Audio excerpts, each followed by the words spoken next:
டாஸ்மாக் மாதிரியே பல டிபார்ட்மெண்ட்லயும் மறுபடியும் சொல்றேன், கட்சி நிதின்ற பேர்ல அடிச்ச கொள்ளைய ஒண்ணு ஒன்னா கவர்மெண்டோட கஜானாக்குள்ளேயே கொண்டு சேர்த்துக்கிட்டே இருக்கிறாங்க. இப்பவும் சொல்றேன், மக்கள் பணத்திலிருந்து ஒரு பைசா கூட தொடமாட்டோம், தொடவும் விடமாட்டோம், தொட்டா விடமாட்டோம், இதுக்கு முன்னாடி தொட்டவங்களையும் விடமாட்டோம்.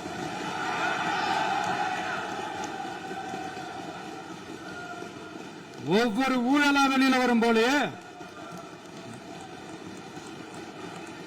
ஒவ்வொரு வேஷமா கலைஞ்சிரும் போலே, இங்க இருக்கிற நிறைய பேரு நடுங்கி போய் இதுல நம்ம மேல அவதூறு வேற. இப்ப புதுசா ஒரு வெப்பன் ஒண்ணு கொண்டு வந்திருக்காங்க. அது என்ன தெரியுமா? அவங்க தயவால தான் நம்ம ஆட்சி நடக்குதான். மக்கள் தயவால இந்த ஆட்சி நடந்துகிட்டு இருக்கு. மனசாட்சி உள்ள சக்திகளோட ஆதரவால இந்த ஆட்சி நடந்துகிட்டு இருக்கு. நாங்க தான் அனுப்பி வச்சோம், நாங்க தான் அனுப்பி வச்சோம் அப்படின்றாங்களே.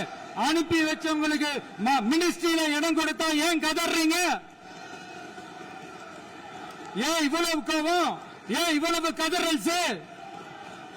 இதுல இன்னொரு முக்கியமான விஷயம், மார்க்சிஸ்ட் கம்யூனிஸ்ட் கட்சி நமக்கு ஆதரவு கொடுத்தது சுயேட்சையா எடுத்த முடிவுன்னு சொல்றாங்க. அதே மாதிரி இந்திய கம்யூனிஸ்ட் கட்சி நமக்கு ஆதரவு கொடுத்தது சுயேட்சையா எடுத்த முடிவுன்னு சொல்றாங்க.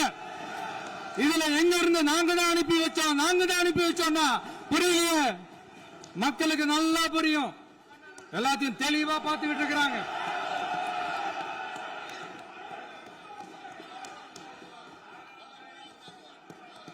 முதலமைச்சர் கண்டினியூ பண்ணலாம். மாண்பு முதலமைச்சர்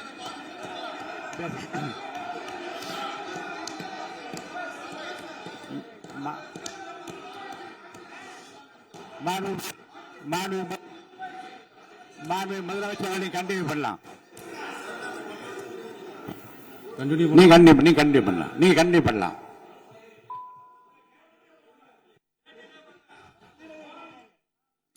இந்த சமூக நீதி அரசு, சமூக நீதி அரசுன்னு சொல்றவங்களை பார்த்து கேட்கிறேன், நம்ம பட்டியலின சகோதரர்களுக்கு எத்தனை அமைச்சர் பதவி கொடுத்தீங்கன்னு கொஞ்சம் சொல்ல முடியுமா?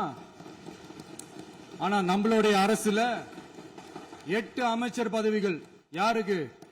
நம்ம பட்டியலின சகோதரர்களுக்கு. எல்லாம் நம்ம அண்ணன், நம்ம தம்பி, நம்ம தங்கச்சிங்க. அண்ணல் அம்பேத்கர் அவர்களுடைய கிட்டத்தட்ட 100 ஆண்டு கால கனவு இப்ப நிறைவேறி இருக்கு.